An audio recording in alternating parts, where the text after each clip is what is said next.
What is up, everybody? It's Ryan, and it's that time of day, Wednesday. Here we go, another live stream.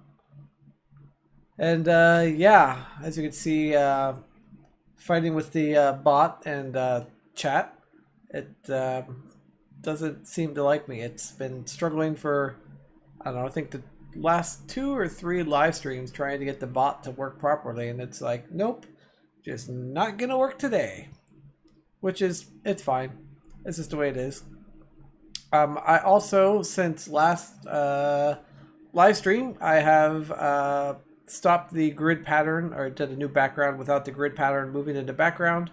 I know for some people it was a little bit difficult to keep an eye on chat with that thing scrolling. There's just a lot of, I don't know, a lot of movements all going on at the same time. So I was able to tone that down a little bit. So let's see who we got here in chat. Hey, South Carolina Diggin, Christopher Stroll, Mike C. Welcome, guys. Glad you guys were able to make it in. So today's, I guess, I don't know, chat discussion, whatever it is we want to call it, is going to be talking about traveling. What I mean by traveling is basically anything that would basically be staying the night somewhere else that would be outside of the normal location where you'd be. So like, you know, like at a camp somewhere or out of state to a different location. Anything like that is kind of what I want to talk about. I don't want to talk about the, I don't know, the different experiences that I've had traveling, whether it be flying, whether it be staying at a hotel with a Hoyer built into the ceiling. Just kind of my whole story of me traveling since the beginning, where I've been, what I had to do in order to get there safely, what kind of equipment I needed, what kind of caregiving did I need, just to kind of go, I don't know, go over it and see if it maybe is helpful for anybody else that's maybe wanting to go on a trip, or maybe there's somebody that's watching this has never been on a trip anywhere. That's kind of my goal. So first we'll kind of start with a chat question, since I've got everyone here in chat. How many of you in chat have actually like gone on like a trip, I guess, like where you'd be like staying the night somewhere else, so you had to bring like your Hoyer, all your different medical equipment and stuff with you? Have any of you in chat gone anywhere interesting or exciting? Maybe you might have been in Europe. Never been to Europe. It's on my to-do list. Give a second for chat to catch up. I know you guys are just a few seconds behind.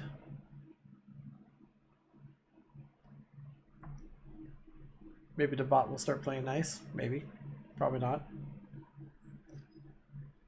Hey there, Wanzo.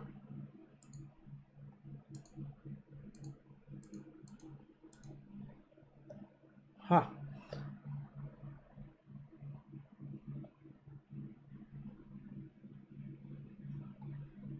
Well, okay. Go back home and stay in the in-laws all the time when we do. Oh, okay. So you got some experience staying out and about. Well, I guess we'll just kind of, basically what I'm going to do is I'm going to kind of start out with my, I don't know, my timeline of traveling, and we'll kind of start like way back in the day, and we'll kind of work our way up to the most recent time and trip. And we'll just kind of talk about things in between, including the ultimate flying experience, which was not ultimate at all. It just sounded good. And there will be some, quite a bit of some photos in this stream. So it'll be photos, and then going back to chat, photos, back and forth to chat. So it'll kind of just be that kind of stream. Go back here and pick up the very first photo. Yeah, exactly. Things change after you know, after time. You know, we can start out in our disability could be in one direction, but it could go, you know, it either can stay the same or can increase in the abilities, and or the, sorry, the lesser amount of abilities and things to be able to do things we used to. Like the amount of traveling I did back in, I think this photo is starting out at 2008. I'm going to bring it up here in a second. I mean, the 2008 was a whole different time for me. I mean, sure, it was my first, I was still in using a power chair, but it just wasn't, you know, I could transfer myself. I could do a lot more then than what I'm able to do now. So let's go ahead and start out, I guess, with the, let's see. Yeah, we're going to start with the first travel experience that I did. I'm going to bring up my old desktop here. So feel free to comment and chat on these photos. I'm sure you guys will have some good laughter. So this is me, 2008.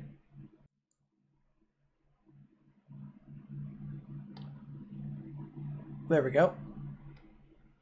So this is my sister's wedding back in 2008. As you can see, I am on one of those old school Corpus F3 wheelchairs. Or what did I say? Corpus 3G. It's one of the really old school, like very first Pro wheel. It didn't really have any suspension. It was kind of the one I showed you guys before that was yellow. Anyways, so this trip involved me driving my own car there. I was driving at this time. But at this time, I was able to basically pull up to a bed, scoot, transfer, and be able to do transfers on my own without any issues. So that was kind of in the 2008 time frame. Next up, I believe we are in, what year? 2010. So jump 2 years. This is the van, my van that I would drive and be able to get around in. And this was the first trip to where my, I guess you would say my disability had progressed enough to where I had to have a caregiver with me. And I was able to put in my van seat into the driver's seat so the caregiver could drive. So this was my first trip when I lived in Arizona. Actually, it wasn't until I moved to Arizona to where I actually needed caregiving to actually help drive me around and stuff like that. And this was my first trip to the Grand Canyon. They have some really interesting signs of things outside the Grand Canyon. But anyways, on this trip with the Grand Canyon here,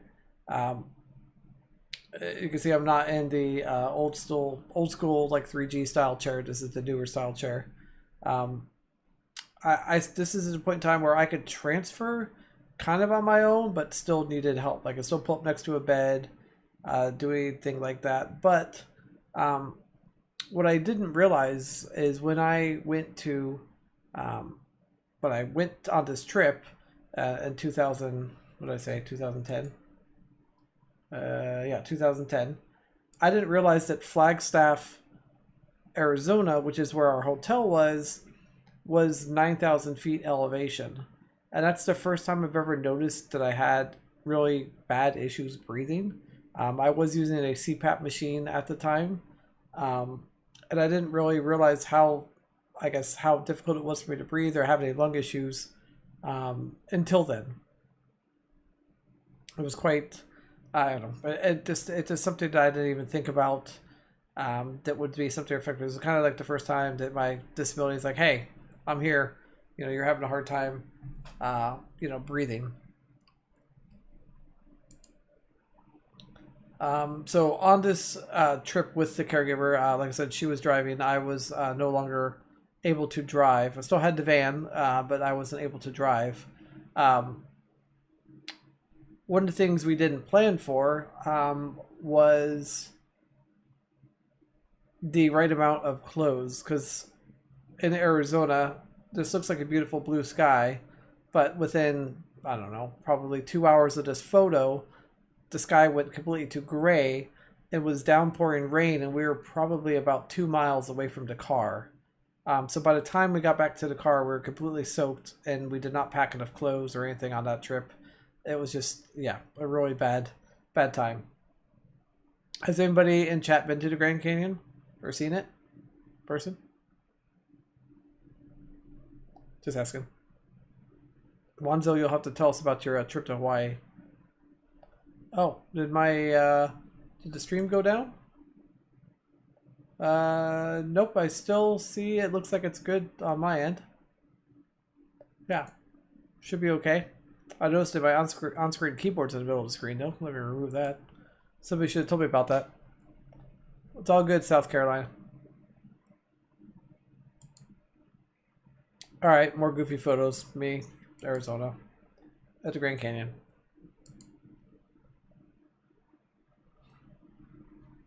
Now, this is. Does anybody know where this photo is? Everybody guess? Give it a second to see what you guys. You guys should be able to guess this image.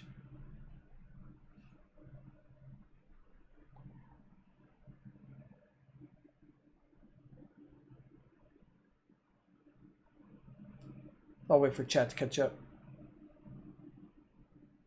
Hey, Ryan.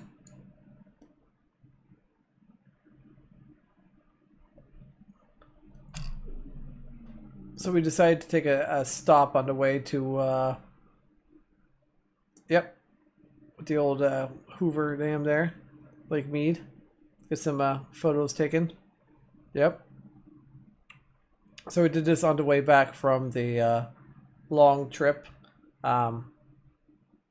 Interesting note is I know that I've been in some other videos and you can see that my feet got some awesome rolling action there. That's when it started, and that's a lot to have to do with it. I was really bad about wearing any type of side leg holders, or I think maybe on this trip I forgot them. I don't know what happened, but you can see my legs were not having a good time. Oh, all right. Now this is a classic. Okay, so this is 2011. So, thank you, Orion. I didn't know the correct terminology of that. So,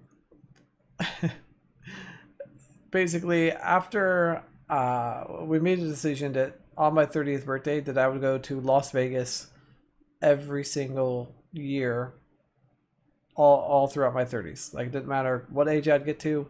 I finally did stop at age 39. I didn't go to I didn't go on the 39th one, or the 41. I did skip those two, but from all the way from 30 to 38, every year for my birthday, I went to Vegas. Yeah, obviously, definitely not COVID. This is like 2011. So pre-COVID, and my tongue is far, far away from that piece of copper. I can tell you that, or brass, or whatever that's made with. Anyways, so this is the first time where I had to travel again. I've been like completely really far out of state, staying at a hotel. I could still transfer my own, did have a caregiver with me and a friend. So that was super awesome. So I don't know if you've been to Vegas, but there is a prime rib place called Lowry's in Vegas. Some of the best prime rib in the world. Anyways, just another little photo out and about traveling. And then we'll leave that one there. So actually, we go back to this one. Still Vegas. So Vegas side of things.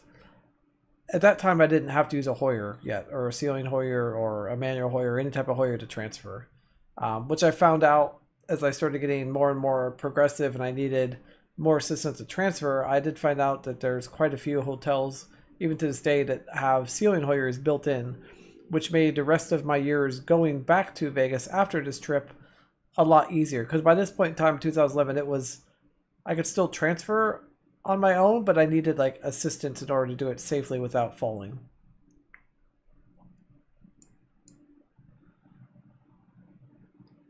So the reason why this photo is here is just kind of a date placeholder, which is at the end of 2011 is when I started playing power soccer, which we'll get into some of my power soccer trips. So this was my first, I think it was my first trip. What year? 2000, yeah. So yeah, so July 2012 was my first trip. No, I wish it was in Vegas, Wanzo. That would have been great. But this was my first power soccer trip, and this was in Indiana.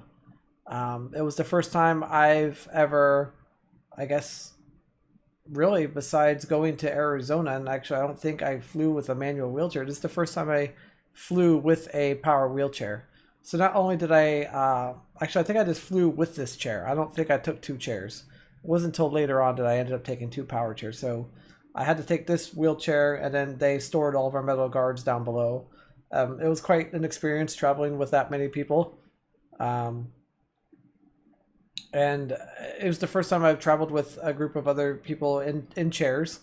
And just the experience of getting us onto the airplane. I don't know how many of you have flown or been on an airplane, but normally for anyone that uses a chair, you're normally the first one on and the last one off. But since there was, 5 of us, it definitely took a little bit more time to get on and for us to even get off the airplane. So it was definitely a little bit more time consuming, but this was a really awesome experience. I was able to work with some of the teammates on my team to share a Hoyer at the hotel. So we only had to bring one Hoyer to basically share between like 3 athletes that needed to use a Hoyer, which really made it easier, for us when we traveled, that we could just basically bring one Hoyer or even rent a Hoyer when we get to other places. So this is my first time traveling with other people in chairs, and it was a really awesome and eye-opening experience because it kind of showed me basically what was all involved in staying in a hotel with a power chair, especially a group of power chairs, like making sure the bed's accessible, making sure that the Hoyer can go under the bed,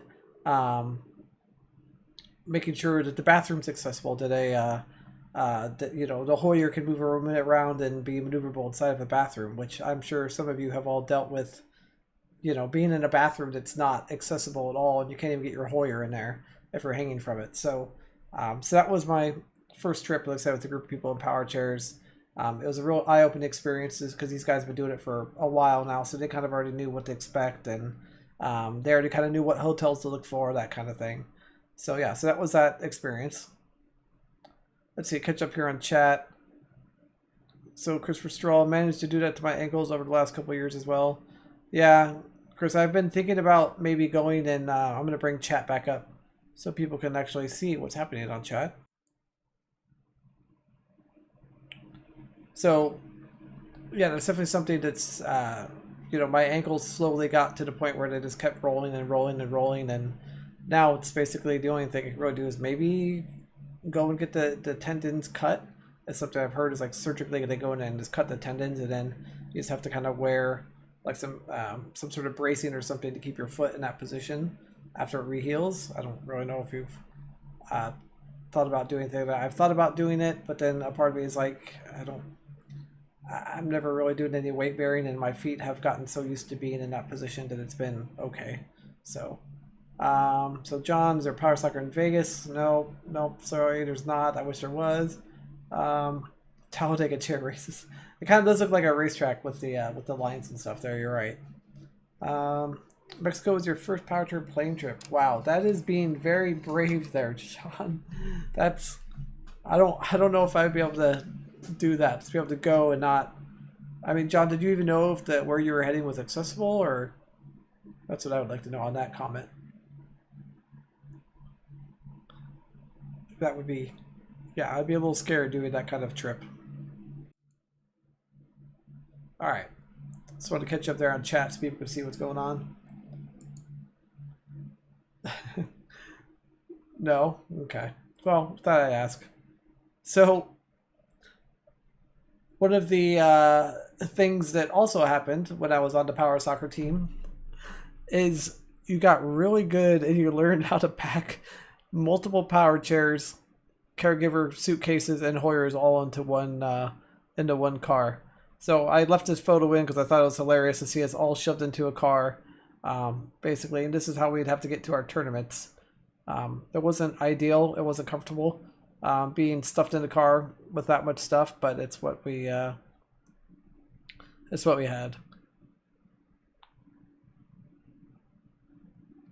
Christopher said, I'm hoping AFOs make it more comfortable to be in your chair. Yeah, dude, I'm hoping that AFOs would make it more comfortable, because it definitely, it's, as much as my feet have done that and gotten used to it, it definitely has affected my ability to stay comfortable in the chair. And John saying that you had a push chair. Okay, well, I'm glad you had a push chair, John, with you, not just your power chair. So another Vegas trip later on, getting a little bit more needing help to transfer stuff. This is the first year that I stayed at a hotel that had a built-in ceiling hoyer. I don't remember which hotel it was in Vegas, but it had a built-in ceiling hoyer that not only went to the up and over to bed, but it also went all the way around to the bathroom and the shower. So it was like completely fully accessible into ceiling. It was a really good experience. So living in Arizona, I've always wanted to get into hiking, do a lot of hiking. So this is a trip that you guys have all saw the photo of me chilling in a helicopter. It's from this trip. So this is actually a Sedona, Arizona area. And this was the first time that I experienced an issue with a hotel. So I booked this basically over the internet, just based on photos. And there was no obvious way to tell if a Hoyer could roll underneath the bed at all. So on this trip, we basically, and I wish I had photos of this, I apologize, I don't have photos of the actual, the bed situation, but basically the Hoyer had to be tipped on its side just to even get me into bed. It was totally sketch. It was not the right way to do it, but we didn't have a whole lot of choice at all to do that. So that's what this is from. So yeah, that was my first time of realizing it was major problem. This is the view that Orion might be talking about, and this is from I can't think of, it's at the Sedona airport. It's the plateau. So it's the Sedona airport looking over Sedona. So obviously helicopter photo, you guys all saw that. So that was a very interesting experience. It was the first time being in a helicopter, first of all. Second of all, in a helicopter with no doors. I left this photo in because I wanted to talk about it because it completely freaked me out. Not gonna lie. Being up in the air with no doors on a helicopter doing a tour was really awesome, but then pretty scary at the same time. And then more views of Sedona. But honestly, getting into that helicopter was probably and getting out was probably one of the hardest things I had to do. It was, yeah. That's true. Let me, let's see. So Orion says, been to Sedona, Arizona. It's a cool church they have there. Yeah, I've not actually been on that church. I know exactly what you're talking about, up on the hill. And Wanzo saying, as a wheelchair user, it's very hard to enjoy your vacation and document it. Absolutely. It's one thing you just try to document your, they'll call them the good shots. It's really, it's not very often we document the bad shots of traveling. Yeah, it was a definitely more level of sketchy, Christopher. All right, so one of the things I ran into is when we're at the airport, and between having a Hoyer, a wheelchair, and suitcases, I could not haul them all. So this is a photo of me trying to figure out how to connect a suitcase to the back of the wheelchair to allow me to pull it through the airport once we got to the airport. So if you guys are traveling and you're going to go through an airport, I highly recommend figuring out a way to get your roller bag after you pick it up connected to the back of the wheelchair. It makes it so much easier to get through an airport, especially if you have to bring a Hoyer and power chair and multiple items. That's an awesome little tip. That if you can make it work, just bungee cord it, zip tie it, whatever you got to do. Here's another trip out to another tournament, and I think this was in Indiana or California. We'll skip through that. Does anybody guess where this photo is?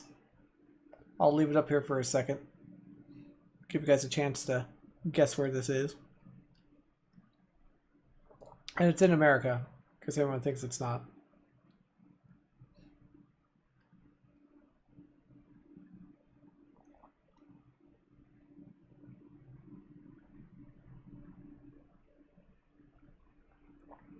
Anybody? Any guesses? Man, you guys are being quite quiet in chat tonight. It's all good though. Just giving you guys a hard time. Mike C., you are the official winner of that guess. Yes, New York City. Empire State Building. Yep. Yep, correct. So, this was my first time, I guess, non-power soccer trip. So, it was my first time going to New York City. I decided to bring power chair, manual Hoyer, and caregiver. And, no, hog up the chat. That's what chat's there for. Let's hog it up, man. Come on. So, basically, I was going to go stay with my uncle, and he had an apartment in Manhattan. Well, his apartment was, I don't know, you know how apartments are in Manhattan. They're super small. I think it was like in between like 800 and maybe like 600, 800 square feet. Like it was really tiny. Well, his apartment was so old that my Hoyer could not go through the bathroom door. So I could not use the bathroom.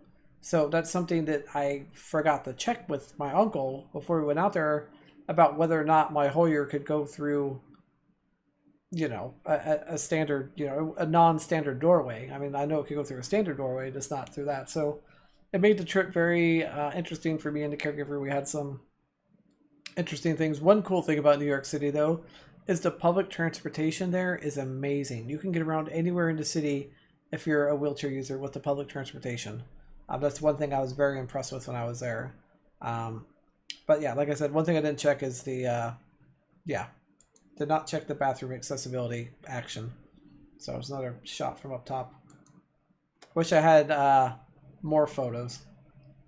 But it was just one of those trips that kind of like went there and just kind of, we just kind of did it, winged it. It was the first time too for my caregiver ever traveling with me. Which that brings up, I guess, another thing is that's one of the most difficult things for me that I've had is finding and making it work to have caregivers go with me on the trip so I can get the care that I need, but then still providing them pay for the care, and then also making it so I'm not breaking the bank every single time I go on vacation. I was very fortunate that most of my caregivers were very flexible and willing to work with me and kind of make like a vacation out of it for them. So it kind of worked out well financially, that it wasn't such a huge cost every time I went. But that's something I definitely have had to learn how to figure out how to make work with every trip like since then, that's for sure. And this is another trip, and you guys can, this was at Cannon Beach in 2000, I think, what year is this? 2000, what is the date? 2014. I came and visited my sister here in Portland, and it was my first time ever being in Oregon, and went to go check out the beach. So this is just me and the caregiver. So I decided it'd be a brilliant idea to go up to Mount Hood. There's like a little awesome cabin up here at the top of Mount Hood. You can go and like visit. It's a hotel you can stay at. I did not stay there. We just wanted to go check it out. So this was the back. This is the view of that same trail. So if you were going, like if I'm going, go back. If I'm going up the trail, like basically if you're looking what my eyes see, this is what my eyes would see. That's like the top of Mount Hood. It was crazy. And the thing that the photo doesn't do it justice. Here's a better shot. This road, service road, I guess it's not even a road. I mean, this had to have been at least a 17-18% grade, if not even more. It was the steepest thing I've ever taken in a wheelchair. You can see my face there is sheer panic while I'm tilting back all the way going down to things. Probably one of the most dangerous things I did in a wheelchair. Not very smart. But I wanted to see if I could get the wheelchair all the way up to the, up to the next like ski area, but I decided it was a bad idea after going up about halfway.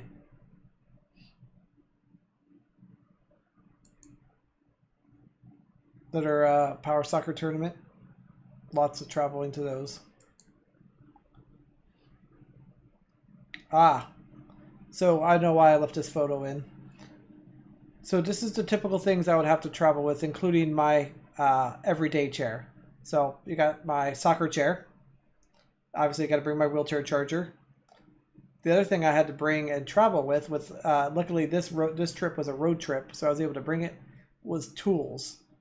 So one thing that I've ran into when I've traveled before is airlines are not great at wheelchairs. Like everyone's heard horror stories about wheelchairs breaking, that kind of thing. And I can't tell you just how many times a wheelchair got broken when flying.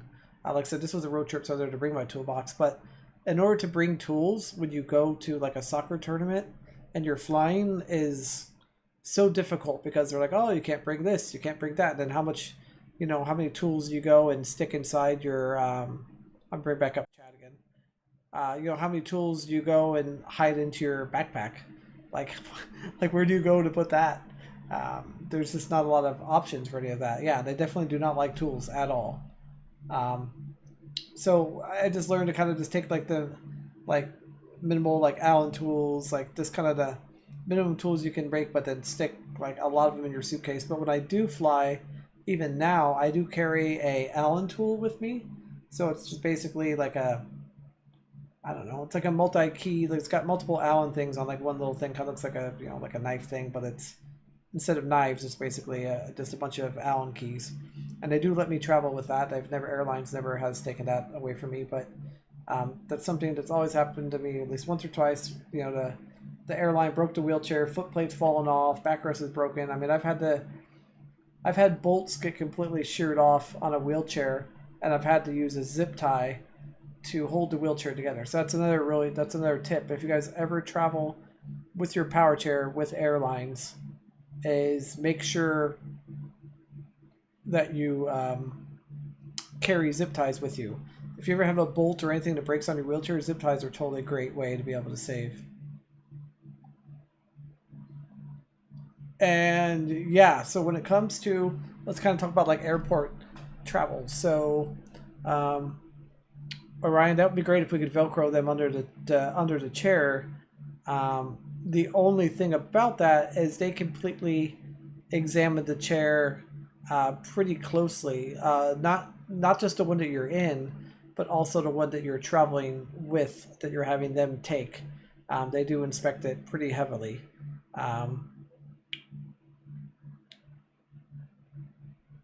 Mike C is saying, waiting for the day you can drive chair on a plane tie down. Yeah, so there is, I can't think of the name of the nonprofit that's doing it, but there's a nonprofit that is working towards that. And there's a recent article from them stating that the transportation secretary said that they are basically writing up the rules and stuff to be able to push onto airlines that will make it so basically power wheelchairs can be like drive onto an airplane and be tied down. They've done all the research and stuff like that to find out that that having a wheelchair tied down an airplane is actually very safe. They raised a bunch of money. This nonprofit, I really wish I could remember the name of them right now, but they raised a bunch of money to test and crash airplanes with power chairs in there to kind of be able to prove that power wheelchairs could be safe in an airplane during a crash. And what they found is that during a plane crash, with that during the crash test, the airline seats ripped out of the airplane and came loose, and the wheelchair was still completely secure into the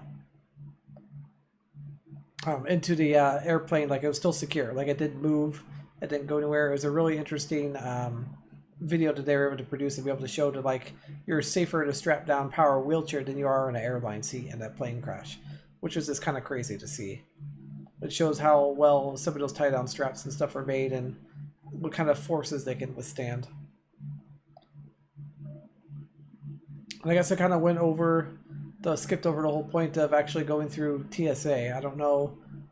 I know Wanzo has been there through TSA, but basically you go up to TSA, give your driver's license, they check it, like, okay, you're good. You go up through, you get up to where the x-ray machine is, and you got to take backpack off your wheelchair, any type of wallet you have on you, your shoes, any type of thing, and even your cell phone, all has to go into the bin to go through the x-ray machine. Now, the most important part is make sure to wait till your caregiver or who's ever helping you is going through, so that your bag doesn't go through and all your stuff doesn't go through without you on the other end. That's happened to me a couple of times, and I've been fortunate enough nobody took anything. but it's something to be thoughtful of when you are putting your stuff in the bins. So normally what happens is you unload all your stuff you need to, and then your caregiver or parent or friend or who's ever with you, they go through, and then you have to sit there and you have to wait until they're ready for you. And then what they do is they make you basically go around the metal detector machine, and they take you to an area towards like the exit, and they basically do like a full pat down on you. They make sure that you're not, carrying any weapons. They take their hand with their gloves and they go all around your waistband to make sure you're not carrying anything in your waistband. They pat down your legs. They inspect the wheelchair up, down. They kind of get around the cushions. They push on the cushions. They try to feel for anything. And then they take a swab and they wipe down your whole entire power wheelchair with like this cotton swab. And they put it to a machine and they use that to test you for explosives, basically, is what they're doing. Which I have had happen to somebody that I know that lived on a farm, who had fertilizer on their tires because they live at a farm, and ended up having to go through this whole big, huge fiasco at TSA that delayed them like 45 minutes for their flight. So just the chance of that happening is pretty slim, but it has happened. Let's see, what else did I mess up here? Let's see. Charger has to be in the bin as well. Yeah. Yep. Charger, wheelchair charger's got to go in the plastic bin as well. That's one of the things. Yeah. So I mean, look, it's a little crazy to have to go through, the TSA, but it isn't bad. I mean, I've done it enough times to where it's kind of like you know what to expect. You just kind of get in there, don't mouth off on them too badly when you're to the TSA people. They don't take too kindly to it, or do any jokes like saying that your wheelchair's got like a bomb or explosive. It doesn't go over very well. But yeah, it makes for an interesting time, that's for sure. Does anybody have any questions about airport fun or the good old TSA? I'll leave chat up for a second.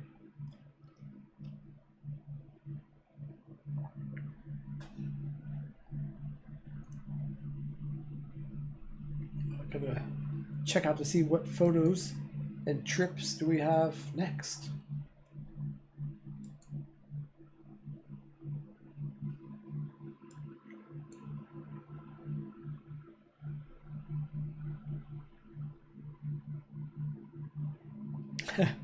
Right, I guess I never even thought about that. That shooting from your chair, you're gonna have gunpowder residue on it. So yeah, it'd be really interesting anybody that like hunts. I have a friend here in Oregon who is an avid hunter, takes his power chair all the time, and he travels. I'll have to ask him if he's ever had an issue with TSA. Yeah, I've never signed up for the TSA pre-check.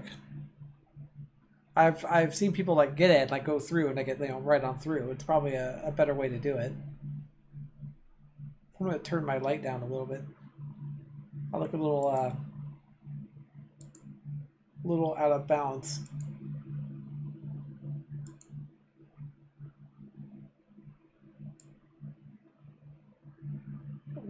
Not too much. There we go. So I'm not so bright. Well, I think that's something I need to look into is a TSA pre-check. All right, let's go back to Photoland. Photoland. I need like an audio clip that says Photoland. I think it'd be pretty funny. Anyways, another power soccer tournament. This is just us collecting our trophies, for, getting a win. Southwest. So this is, in my opinion, based on the amount of times I've traveled. It also helped that I was living in Phoenix for most of my travel on Southwest, and that's their main hub. But Southwest for me has been, so far, the best travel experience as far as getting onto the airplane, getting off the airplane, wheelchair not being broken, damaged. I've had the best luck with Southwest. United, Delta, Alaska, has not been good situations. I say Americans probably was the worst for me. Experience destroying a wheelchair. And then United's been right on up there with definitely breaking a couple of wheelchairs. And a lot of times with our power soccer trips, we didn't have a chance to choose our, airlines. We just basically wherever the team could, get, that's where we went. So I wanted to keep this photo and be able to show this photo. So the way it works is you get to the gate, you go all the way down to the airplane, you transfer. I don't know if I mean, you've done this. I'll just kind of describe to it best I can. So you go down to the gate, and then they have you transfer onto what's called an aisle chair. What's the best way I could describe this?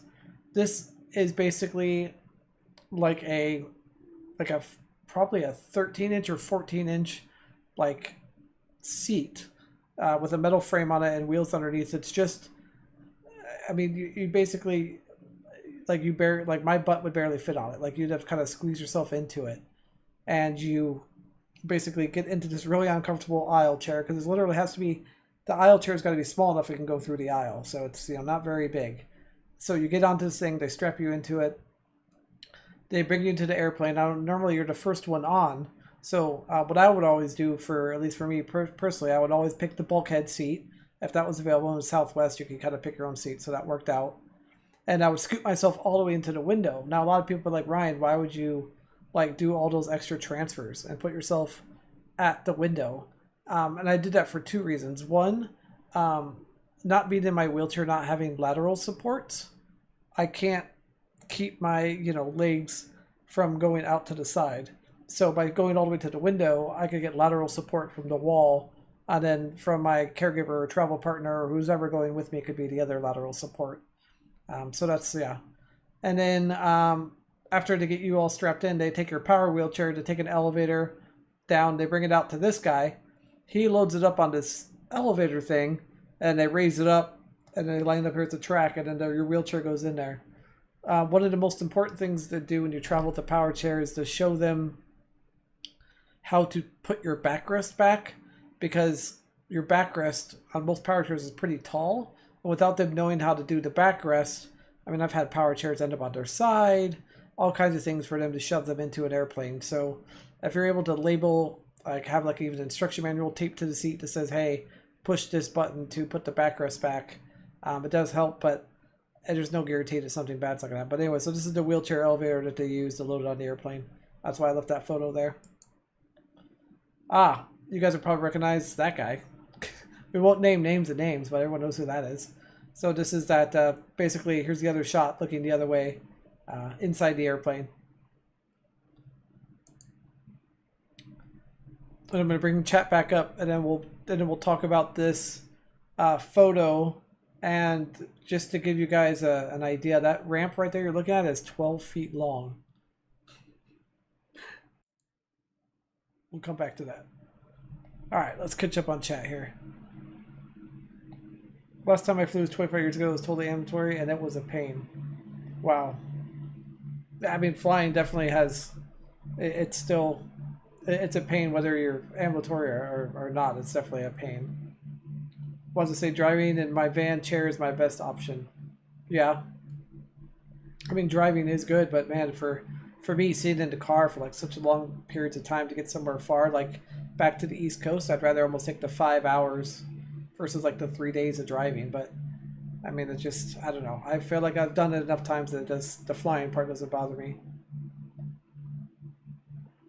So Ryan said you flew before and after September 11th, but you haven't flown like since 2004. Wow.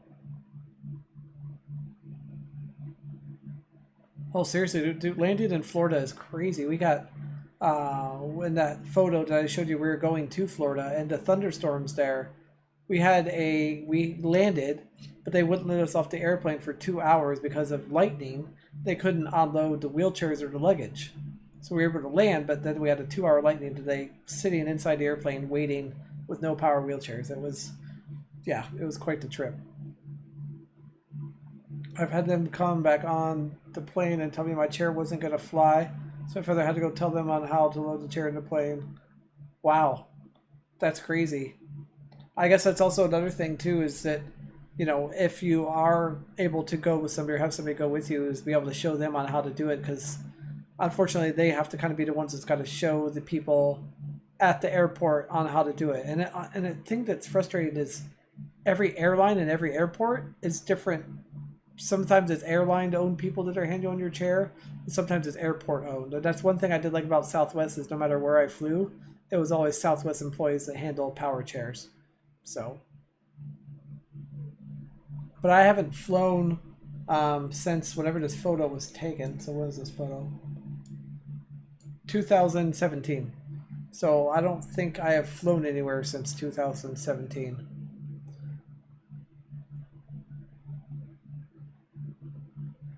So one of the things that's always a pain when you travel in a power wheelchair, you get to the other end, is like, great, I'm here, I landed, now what? How do I get there? How do I get around? Well, most of the time you have to end up renting a wheelchair van at $125 a day, which is just insane. It's probably even more than that. I haven't even looked lately. I'm sure the price has gone up due to inflation and all that good jazz. But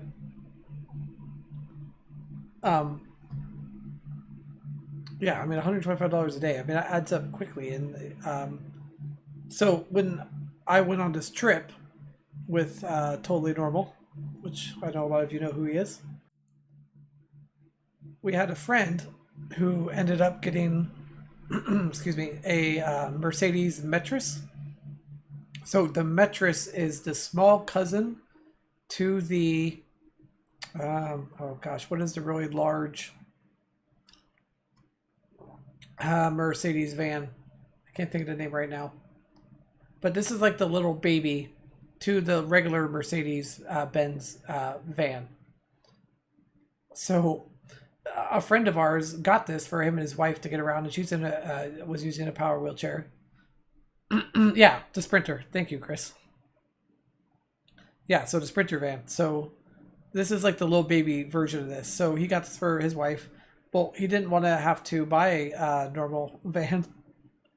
Who is Totally Normal? The guy, Totally Normal. You know who he is. Oh, you're talking about who is normal. Yeah, it's no, nobody is. No such thing. Anyways, he showed up and picked us up at the airport, and he's got this roller ramp. I'm like, what? Are you kidding me? How do you like the roll ramp scene there? So I like it because it was super lightweight for our friend of ours to for him to connect it up to the van and do it and unroll it. It was awesome, but this is like, he had to get 12 feet just in order to make us up into the van. But we were able to cram 3 power wheelchairs into a Metris. The worst part about it was that for Totally Normal, especially, his head was like right up against the ceiling, and the hot Florida sun, he gets a speed bump, his head hits the ceiling and burns his head. It was quite the ordeal for the trip of that. But the Metris van itself did handle a wheelchair very well, and I've almost thought about buying one of these and putting like my own little lift or even a roller ramp in it, just to make, you know, the cost of it down a little bit. So anyway, so I wanted to show off that ramp from our trip. I thought it was funny, and yeah, to try to cram 3 power wheelchairs in there was quite the yeah, it was quite fun. Here's another view of it parked. Kind of gives you an idea how small it is. It's not very big, but the roller ramp itself is really awesome though. Highly recommend for anyone who needs a ramp like a pinch. It's just, yeah, it's a good ramp, very solid. Then here's us in Florida, and our one thing that we did on this trip that we did differently on any of the other trips is we actually rented the like a house instead of doing a hotel, because we couldn't really find any accessible hotels that were close enough to the area that we needed to be at. And a house rental was way easier, and we were able to talk to the homeowner ahead of time, the renter person who was renting it, and confirm that Hoyers and stuff could go underneath all the beds. So that part was really cool.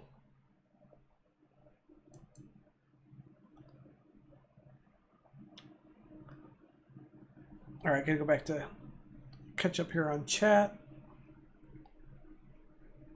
I'll bring chat back up for a second. We'll come back to the bed. Was not the bed. That had to have been pushing the limits of that van.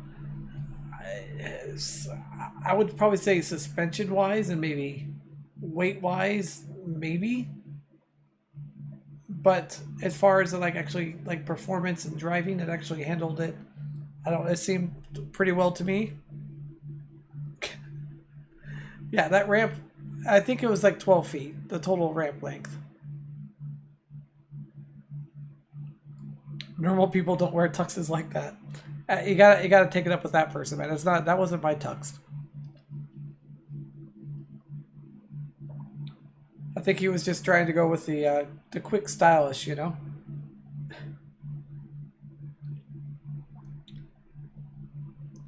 Give me 1 second.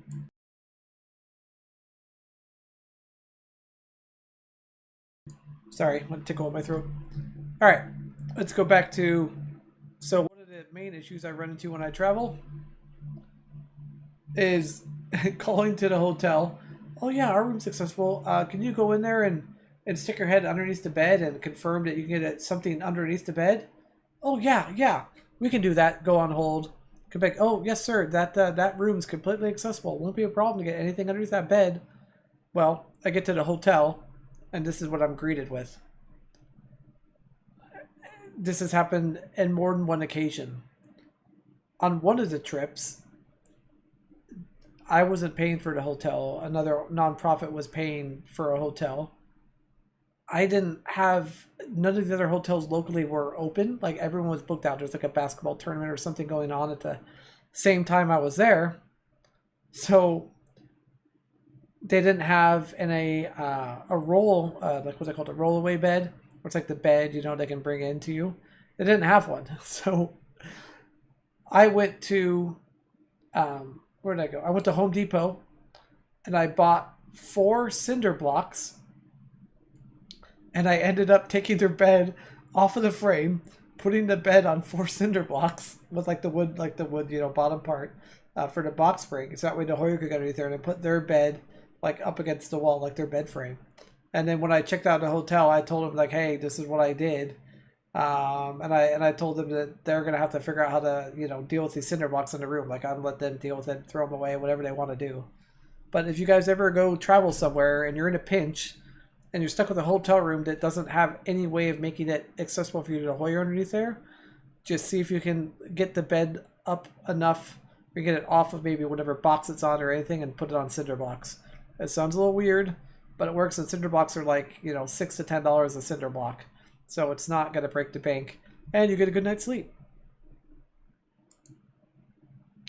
This is a trip that I did um, to Bend, Oregon, with a friend of mine, and that was just that's what that view of the hotel bed situation. At this hotel is the same problem. They ended up comping me 2 free nights for another stay down the road, because in that situation I could not get the bed off the frame, but I was just going to use that photo to remind me of the other beds. And I ended up having to sleep in my wheelchair, which was not okay.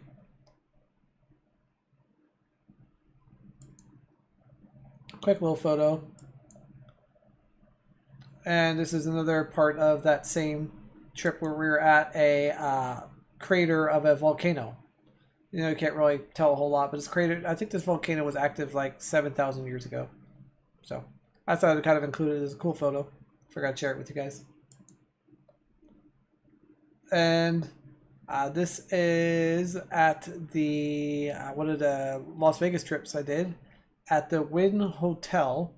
So if anybody is ever traveling to Vegas and you're looking for an awesome hotel room that's got a ceiling Hoyer that goes to the bed, to the bathroom, like completely has you covered, the Wynn is worth the money. It's a little bit more expensive, but it's totally worth the money to be able to get around at the ceiling Hoyer. If you use a Hoyer at all, it really makes it easier. You literally just travel with your power wheelchair and your sling, and you're good to go. So it really made the Las Vegas experience a lot enjoyable. And there are lots of accessible taxi cabs that will take you from the airport to Vegas. The only thing I can say about those taxi cabs, it sucks that if you're any kind of person who does not handle jarring on your body at all, I would recommend not doing that. Um, Not going, I guess, and going in the cab because you're basically behind the axle in these vans in the very back, and when they hit speed bumps, it just jars your back. So if you're not one that can handle a lot of jarring, I definitely recommend not taking a taxi. Maybe if there's like an accessible bus or something else. So this is the other end of the track, and it's got this really cool splitter here in the ceiling that splits in between going to the shower or going over the toilet. So the only issue I had in this particular room, which they have since fixed, is that this track stopped early to the point where I went here. They needed to add another curve and have it go to the seat because the seat to sit in the shower is in here. So I could get into the shower, but I could never make it over to the seat, which was in the corner. So they ended up comping me my room, and I didn't have to pay because I'm like, that's great. You guys have this also accessible like room and shower and everything's great, but if I can't get into the shower, what's the point? Luckily, the room had a gigantic bathtub that you can't see. It's actually basically in this photo, but you can't see it. It's at the very bottom here. A huge bathtub. Actually, I think the person taking the photo is standing in the bathtub. So, there you go. Just wanted to show off that there are hotels that have ceiling track Hoyers, which is pretty cool. And, of course, it wouldn't be Vegas without that photo. That photo is self-explanatory. So is that one. I feel like that's pretty self-explanatory. This is a different hotel. This is at Caesar's Palace. Hail Caesar. And this is a photo of another trip that I went on with a friend of mine who is also a power chair user. And there's me, him, and then behind that is his power chair. Because he's got like one of those seats that like goes back and like turns and he can then transfer into his seat. So there's us, these three, basically just us, and we went up to Bend without. I decided to go up there with my friend ahead of time without a caregiver. That was a very big mistake. But we got up there and we literally had to flag down a random guy at the hotel parking lot to unhook the wheelchairs from the tie down so I could get out so my friend could get his wheelchair out. So we had to have a complete stranger in the parking lot help us get out of the car. It was hilarious. I have more to the story than that, but we'll just keep it as that. And we got out of the car safely, got into the hotel. Everything was good. It's actually using those free 2 nights I got from the time before when they screwed up and I had to sleep in the wheelchair. And anyways, we got out and everything. Well, my caregiver ended up getting delayed, and this is like a 3-hour drive from Portland. So she's going to be delayed like 4 hours.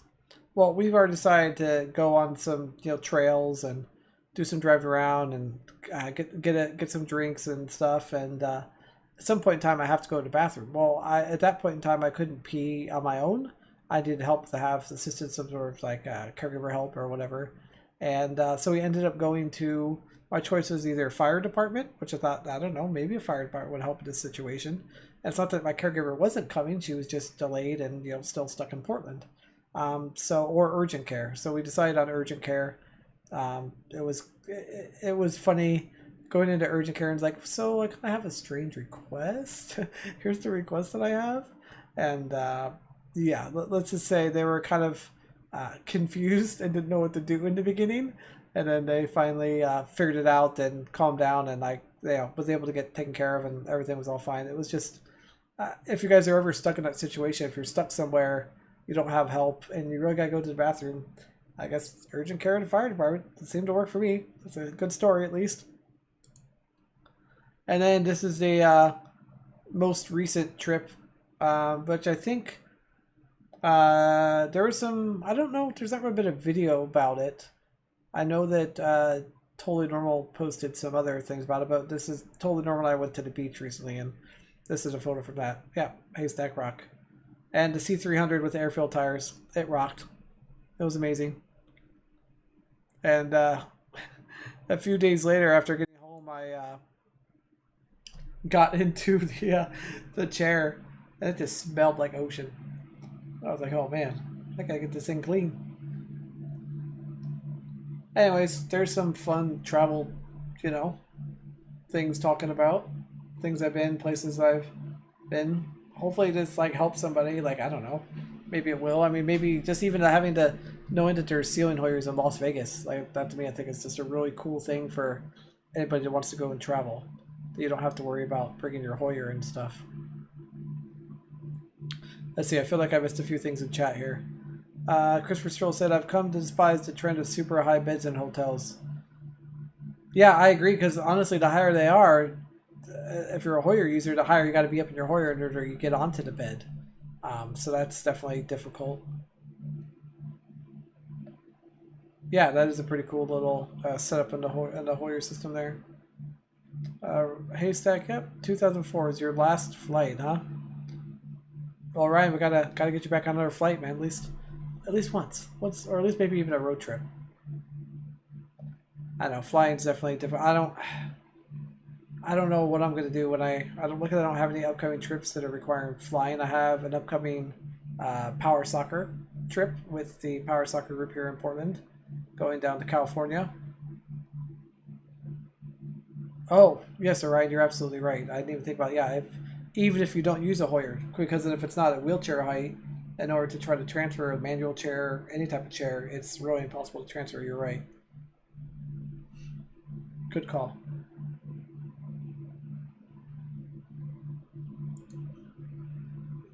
Oh yeah, so going back to power soccer, going to be going to California hopefully, and we're all going to be driving instead of flying. So it'll be our first little road trip for the power soccer group here in the Portland area. Should be lots of fun. Excited. So yeah, does anybody have any travel horror stories or travel issues that you guys have ever ran into while traveling? With like I guess even like let's say like a hotel room being accessible back in the days when you guys did travel or currently are traveling.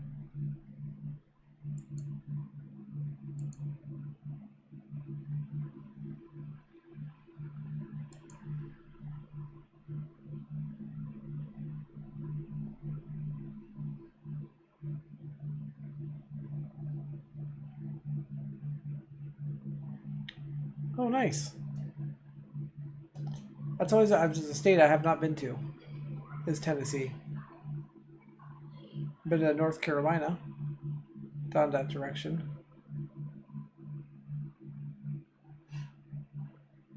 But I definitely want to try to go on more trips and explore more areas. And one place I want to go is Yellowstone uh, National Park. I think that would be amazing to be able to go there. 6 hour drive each way. Yeah. But if it's worth it, it's worth it, you know?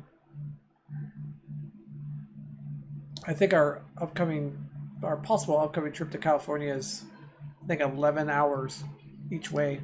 Been the longest time I've been in a car. Should be, I mean, we're going to try to break it up a little bit, but it'll be interesting to see how that goes.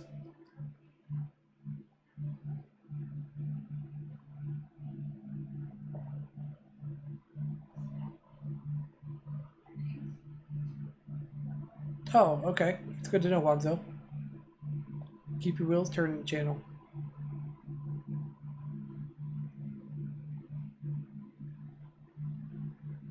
Yeah, I know.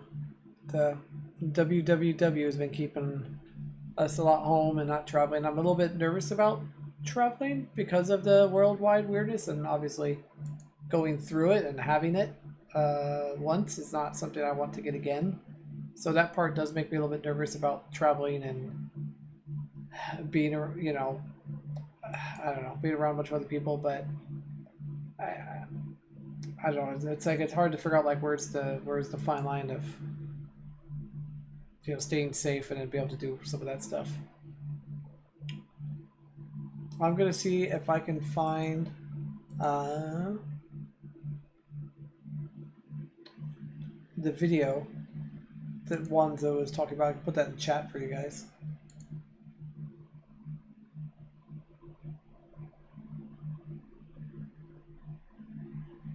Wow, John, you got a lot of videos.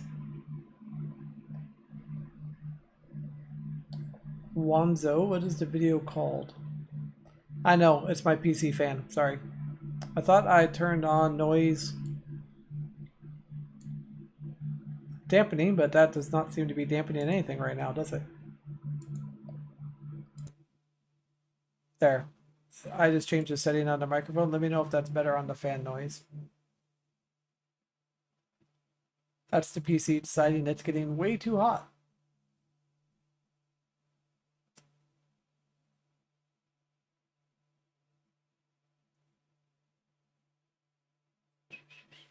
Well, I don't necessarily see it on your channel. But I'm sure you'll tell me what it's called, Wanzo, in a minute.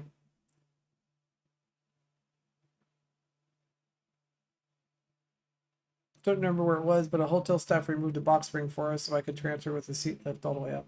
That's awesome. I feel like a lot of times staff is willing to go and do that if they're, if you ask a lot of them, like, oh yeah, we'll be able to do that for you. They can be accommodating. First time we had a power chairs in 2000 at Disney. At the end of the day, people line up for the parade. I had a spot on the curb and people stood for. Oh, eventually, a woman stood on my footplate, and I backed up, and she fell off. Oh, so when I was at Disney with, totally normal on that trip, we went to Disney and that parade happened, and I ended up finding a spot. He couldn't find us. I made a mistake of trying to go back to where I thought maybe he was and got completely inundated with people standing in front of me. Like the crowd just would not move. And I had no place to go. So I literally decided to stay there in the same situation. People standing in front of you, blocking the view, standing on you, on your chair, etc. Yeah, it's a horrible experience. I'd say I wish they would add like a specified area for people in chairs that could be up above everyone else, that's monitored by people. I think that would be that would solve that so much, because I'm sure that we are not the only two that have had that same exact experience of going there and then having people just ruin the whole block and view for us. I mean, it killed the experience.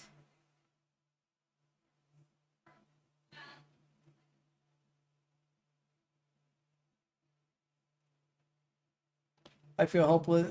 Felt helpless to the mob. I saw nothing but butts. Yeah, I hear ya. Like you just once that mob that people came in there, it's like there's just nothing you could do. Ah, I'm sorry, dude. Been there, done that. Wanzo, I don't know if I am like I'm not seeing it, man. Obviously, I know you have the video on here.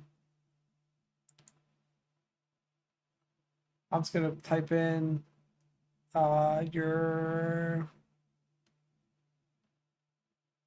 Cabo. Maybe I'll find it. Yeah, and you're a bad guy if you run him over. Exactly. Like, so I have another kind of story of like crowds. So, here it is, John. Oh, sorry if the audio was playing through. Here is the video.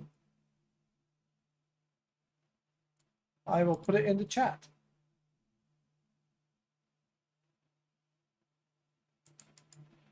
Thank you, Wanzo, for helping me find it. So back to my story. So with crowds. Let's see, what'd you say? All right, I can't even begin to tell you what she said to me when I dropped her on the ground. It wasn't nice. Yeah, I'll probably get censored. I don't think the chatbot's working tonight, so go ahead and try. I probably won't censor you. If it does, I can always unban you, but I don't think it will. So all those times went to Vegas. Well, I decided that'd be a grand idea. A couple of those trips. Let's go to the nightclubs. Want to talk about crowds and people stepping on you? That's probably one of the worst experiences of a wheelchair user I had is a Las Vegas nightclub with people drinking. People end up like falling into your lap. You end up bumping people into feet because they're dancing. And the next thing you know, their foot bumps their wheelchair, and then they yell at you, and then like their man comes over and curses you out. I'm like, okay, so you're drunk and you stepped on a wheelchair, and then I'm at fault. Like, I'm sorry. So a lot of times I had my friends go in front of me and like run interference and like, hey, dude, there's a wheelchair behind you. Pay attention. and it definitely helped with that. But man, Las Vegas clubs, as much as I love clubs, man, that was rough. Didn't my chair die? Oh, not at the nightclub. No, chair didn't die at the nightclub. Thank goodness. Oh, she was on your foot on one side. You couldn't even feel it, dude. That's insane. Yeah, no, I would have backed my wheelchair up so fast that she would have fallen flat on her bum, dude. That's crazy. John, I'm trying to think about the trip that my chair did die. You talking about like where like the controller stopped working, or are you talking like died like battery? I have had a four-wheel scooter die when I went to Washington D.C. once. Didn't bring a I brought a charger, but didn't realize that the amount of miles you put on in Washington D.C. I've had some fun experiences with drunk people in crowds at NASCAR races. Yeah, I can imagine. Like I think it's just drunk people and like crowds in general is just a really bad situation for a wheelchair person. It's super dangerous. Makes for some crazy times. Ah, thank you, Lonzo. I think John remembers all my good stories. Oh, you toured DC on crutches in '87, dude. That had to been that's a lot on crutches. That's crazy. I mean, I thought like this killing the batteries on a four-wheel scooter, but doing that on crutches, that's amazing, dude. You had to been exhausted after doing that. So what Lonzo was talking about is a story that I was with a friend came up from Seattle, visited me when I lived in Arizona, and we went out to a country. It was like a country like barbecue festival. I don't even know what it was. It was something, and my wheelchair. I don't know. I forgot to plug it in the night before, and so we were out and about. And luckily, I had a wheelchair charger with me, but basically the wheelchair was dying. We were too far away from the car, so we had to go into like a bar that was completely packed and talked to the I don't know, I guess the bouncer guy and said, "Hey, I know there's live music going on, but can you really get us a table up against the wall with an outlet?" And he's like, "What for?" He's like, "Well, my friend's wheelchair is dead and needs to be charged in," and they were able to get us to a table. Um, but it was just a really weird experience because my friend had to go run to get the charger, and I'm just sitting there in the bar alone with like a crowd of people at this table. It was I mean, it was fine, but at the same time, it was just one of those things. It's like, oh man, I should have not got myself in this situation. You killed it. Did you kill it because the battery was dying, or did you kill it because you're on the ramp, Christopher? That's I don't know. Was it battery, or did you actually like kill it completely? I was 17, but yes, my armpits were blistered when we did one museum after. Oh, I could imagine your armpits would be super blistered after doing museum after museum. That's one place to say if you ever want to put miles on your chair, go to DC. Everything is so far apart. So much walking. Wow, look at this. We got an hour 17 in. Awesome job. This is a good live stream today.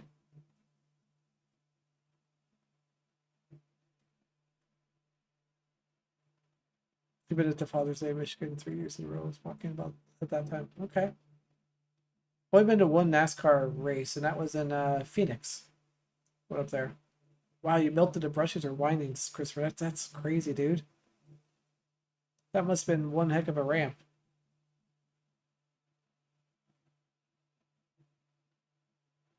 I have had a wheelchair fire before, though. That was my own fault. Trying to modify a soccer wheelchair, and I ran too thin of wires for a cooling fan, and it caught on fire. So make sure you learn about amperage and wiring before you put thin wires onto a high amperage fan and expect not there to be fire.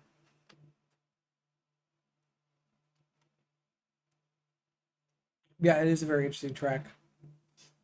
It's definitely I consider a headphones required NASCAR track just based on the overall noise of that place. Well, at the time of the fire, I was running a basically a oil off of it. It was like a 12-volt oil cooling fan for oil for to keep oil cooled. So right now, though, on the F3, I don't need to run any fans. The soccer chair, though, is running three 120 millimeter computer fans because they're super. They give good CFM and they don't suck up any electricity. So if anybody's looking for a fan for their wheelchair for any reason, that's computer fans are where it's at as far as good CFM and not gonna like catch fire, that kind of situation. Trying to use automotive fans on wheelchairs, not a. I've had bad luck with that.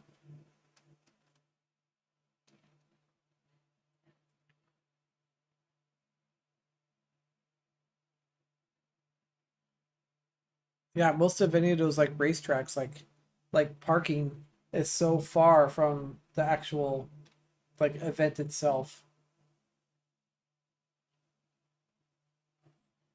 especially those really really big tracks.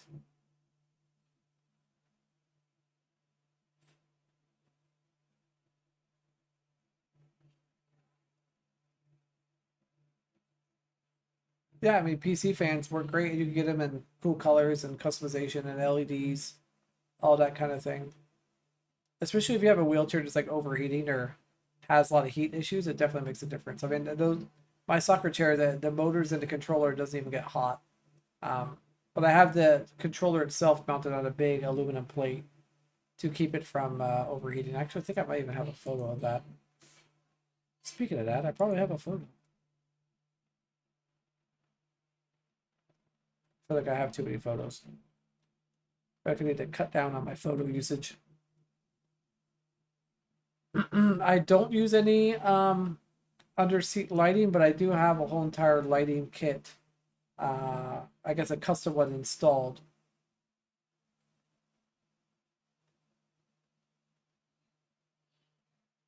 Oh, you need something when lights are on the house. Okay. The headlights are going to be too bright. I mean, you could probably just get some sort of. You might be able to find like at Harbor Freight some sort of magnetic LED that might work. That's not going to like kill the battery on it. Maybe. So I'm going to show you the aluminum plate. So basically, I have the RNet controller, my soccer chair, sits on top of this aluminum plate, but it's I have little plastic spacers, so it's like aluminum plate, like probably a half-inch spacer, then the controller, and then it's bolted on. And then let me see if I can get the.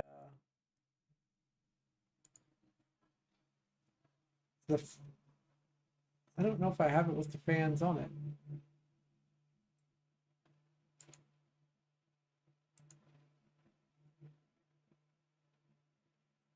Yeah, I don't have any other images with just the fans by themselves. But basically, it's just, and then on top of that is the controller, and then an aluminum plate with three like PC cooling fans in the back there is what I have to keep the chair cool.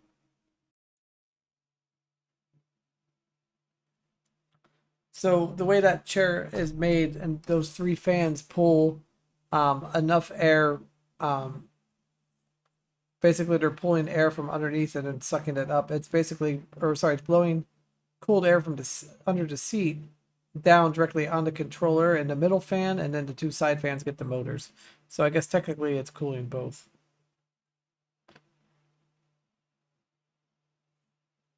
It's the turn to parking lot is about as far away from an accessible seat as you can get. Yeah, I can totally imagine.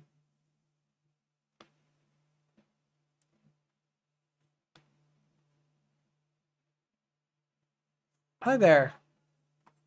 Welcome into the live stream. My I'm Brittany. Like the username. I bet. It's been a minute since we've seen each other. So as far as back to on my new F3 when I'm in the process of getting the process of paperwork started, I want to do rock lighting, I think underneath the seat pan to provide lighting underneath the chair. I feel like that would be kind of a cool way to go.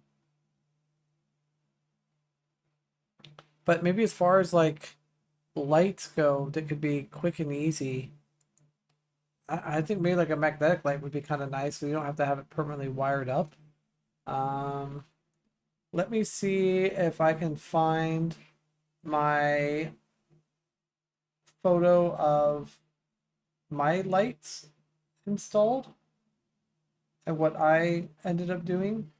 I ended up using a lighting kit that ends up breaking cameras.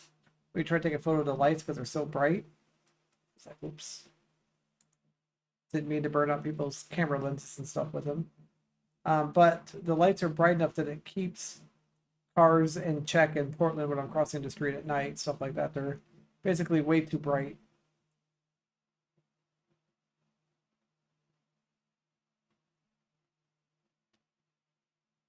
Yeah, for sure, dude. I am possibly going to be going to visit that area very soon, actually, out to Illinois or Ohio or even Indiana. We got some different options. So let me show you my lighting kit real quick. And this is the lighting kit I have on the F3 currently, like right now. So I have three, these are amber LEDs on the side, and I put them right there on the track area. There's already a hole there to run the wires inside, so it makes it super easy to hide. And then these are the LEDs that I got that basically, if you take a photo of these with a regular like camera, it basically destroys the camera photo center because they're so bright. I forget what they're called, but there's like cost me like $12 for 9 of these lights. They're just stupid bright. And I made my own little custom bracket that goes into the track system on the side of the chair. Here it is from the other side, so it just goes right in front of my thigh leg pad thing. So these those main like headlight lights, yes, I do. Those are on Amazon. I'll see if I can dig those up. These LED lights, unfortunately, no, I don't anymore because it was through Fry's Electronics and they have since gone away. But I do know that Totally Normal has gotten a hold of, I guess, who makes these and is able to probably get them again because we actually talked about maybe redoing my lighting kit. So when I get those links from him, I will send them to you. And here it is with the lights on. You see how bright the front ones are. And the amber ones and the red ones. Now I also installed another controller underneath there that basically allows these to do like a strobe effect. And they're like stupid bright. Like it looks like a tow truck going down the street. Like this photo doesn't give it justice of how bright that is, but it's like, yeah, I mean, it's just, you can see how bright they are and they're super great and they're low powered. Like I think both of these, like each one of these is like less than a half a watt. Like, yeah. Oh yeah, the big bright red anti-tippers. Those are, oh, it's not a good photo. Where did you see that photo at? Oh, here. Yeah, so those are 125 millimeter inline skate wheels. I ordered them out of Australia because they have an aluminum center hub. I thought it looked cool. So, yeah, in case you're wondering what those are. But yeah, the lights are great. They're functional, and it definitely keeps cars from taking me out when I'm in Portland. It has saved my bacon more than once from getting hit by a car. Because I can just, the way that it's mounted on my seat instead of on the wheelchair, is I can tilt my seat back and that makes the lights go up higher so I can like literally tilt my seat back and then aim it into like their face to make sure that they see me. So yeah, it's a pretty cool little setup. So I will put the, when I actually, how about this, I better get, when I get the links for all the lights together, I will put them in the video description of the live stream after I end it. So I will put that together for you.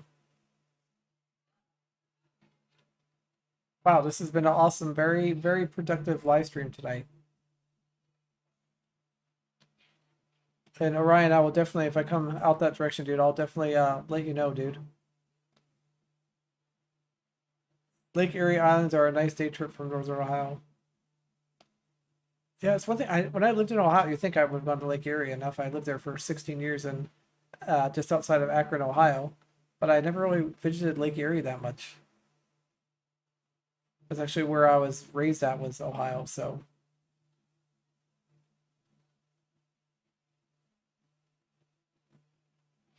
put a blue light on and pull people. I could do that. That'd be kind of fun.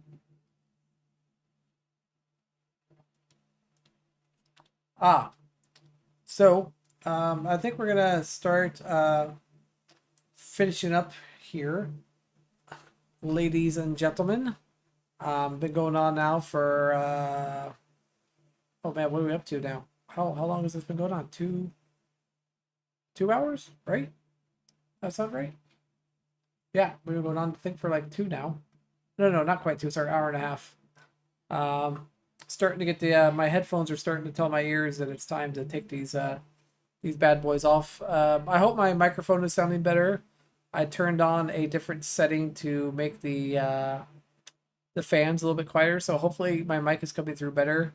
It's something that I've always been frustrated with trying to do live stream is trying to get the audio settings right. Like it's because it's got computer fans because the room is warm and it's just yeah, it's hard to do that.